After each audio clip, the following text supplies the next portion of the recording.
Hello, my people. Good day to you, good morning, good afternoon, good evening. Whatever time zone you're listening to this, thank you for tuning in every single day to listen to me on Daily Mind Shift. My name is Michael Ujola from Mindset Transformation Africa, and on today's episode, I want to talk about a statement I read that I think will be valuable to you. Let me anchor today's episode on this statement. Never confuse people who are always around you with those who are always there for you. Never confuse people who are always around you with those who are always there for you. Take a moment to think about that statement. Take a moment to let that sink in. It is easy to assume that proximity equals loyalty, or that just because someone is physically present in your life, they are emotionally invested in your well-being. But those two things are not the same. And learning to tell the difference can save you a world of disappointment, heartbreak, or heartache. All right? We are going to talk a little bit about this. Let's start by talking about proximity. All right? In our this new world that we are in, this fast-paced, highly connected world, it is easy to feel like we are surrounded by people all the time. Whether it is co-workers, social media connections, or even our family members, there's really a moment when we are truly, in quote, alone. Here's the thing. Being surrounded by people doesn't necessarily mean you are supported, okay? Proximity can be deceiving. Someone might share your space, your time, or even your experiences, but that doesn't mean they are invested in your growth. That doesn't mean they are invested in your happiness or your overall well-being. Think about it. The co-worker who is always chatting with you at lunch but never supports your ideas in the meetings. The friend who shows up for the parties but disappears when you are struggling. The family member who is physically present with you but emotionally distant from you. These are people who are around you but they are not there for you. And if you don't recognize the difference, you might find yourself leaning on people who cannot or who will not offer the support that you need. Let's just flip the script a little bit. What does it actually mean for someone to be there for you? Being there for someone is not about physical presence. It's about emotional investment. It's about showing up in ways that matter, ways that contribute to your growth, to your healing, and to your happiness. There's a few things that I need you to look out for you to know maybe someone is there for you.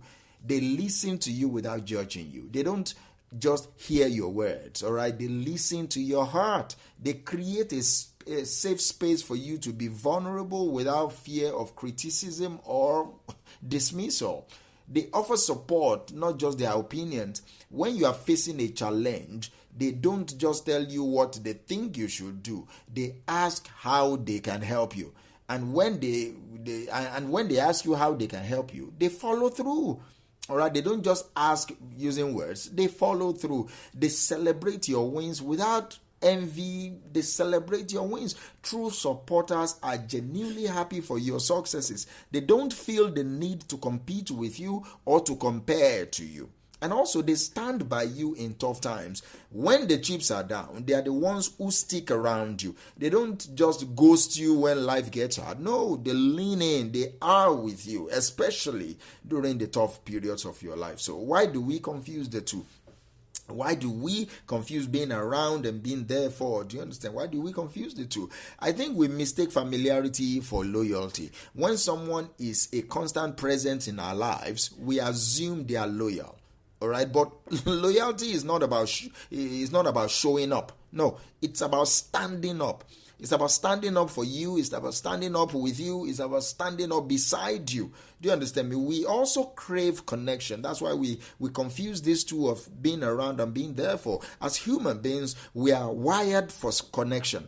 Sometimes we are so hungry for companionship that we settle for proximity even when it lacks depth or even when it lacks authenticity. And most times, as humans, we sometimes avoid the truth. It can be painful to admit that someone we care about is not truly there for us, but you have to face this truth one way or another. So we make excuses, we overlook some red flags, and we convince ourselves that their presence is enough. But that is not always true. See, there is a cost associated with this confusion. When you cannot differentiate between people who are around you and people who are there for you, you risk wasting your emotional energy because you invest time, effort, and trust in people who are not willing or able to reciprocate. And you will risk feeling unsupported because you lean on people who cannot hold you up, leaving you feeling isolated or even just disappointed. And you risk missing out on genuine connections. When you are focused on the wrong people, you might overlook those who are truly there for you. Do you understand me? So how do you now identify people who are truly there for you? I think you need to observe their actions, not their words. People can say all the right things, okay? But their actions reveal the truth. Oh, believe me, they do. It reveals the real truth about where their heart lies. Are they consistent? Watch out for what they are consistent about. Do they follow through? When they mouth some words, do they follow through? Do they show up when it matters most? When you really, really need them the most, do they show up for you? Notice also how they respond to your vulnerabilities. When you share your struggles, notice how they respond. Do they listen to you with empathy? Or do they respond with indifference? Are they quick to tell you also about what they are struggling with rather than just listening to you? True supporters don't dismiss your pain or don't show you their pain to overshadow your pain. Do you understand me? They don't try to make your pain about themselves or the discussion about themselves. So you need to notice how they respond to your vulnerabilities. Also, you need to pay attention to patterns. One-off gestures are nice, okay? They're cool, but patterns will tell you the real story. Are they consistently supportive? Or do they only show up when it is convenient for them? You need to ask yourself that. You need to now trust your God, all right? You need to know deep down. You often know who is truly there for you. Deep down, you do know. If something feels off, if their presence feels transactional or conditional, you need to pay attention to that feeling. I'm not saying you should just outrightly believe that feeling because we are humans, we are flawed, but pay attention to that feeling. That feeling is data, is feedback. Pay attention to it. So it's important for you now to set boundaries with those who are just around you. Do you understand me? You need to set boundary for them. Not everyone who is just around you there is toxic or malicious. No. Some people don't just have the capacity to be there for you in the way that you need. So you need to also understand that. So set healthy boundaries, therefore. It's your responsibility to set boundaries and manage your own expectations. Do you understand? Because somebody did not come through for you doesn't mean they don't want to come through for you. They might not just be capable of coming through for you. So you have to manage your expectations and set your boundaries accordingly.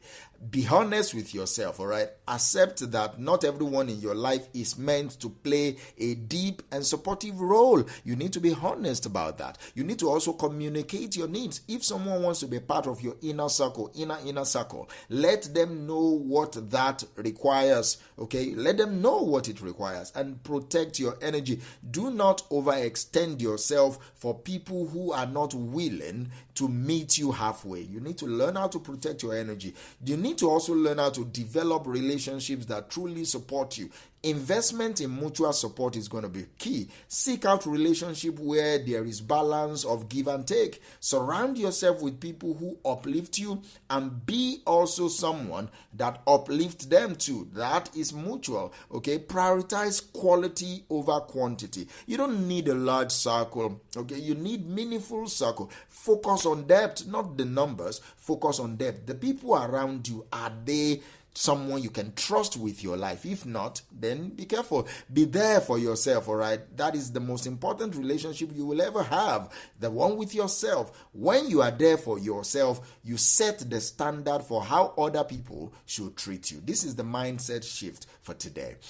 Ask yourself, take a few minutes to reflect on the people in your life, people who are around you and people who are truly there for you. Then ask yourself, are you investing your energy in the right people? Are there relationships that need clearer boundaries? How can you show more appreciation for people who are truly there for you? This exercise is not about judging or blaming, it's about clarity and using that clarity to create a more fulfilling and supportive network network for your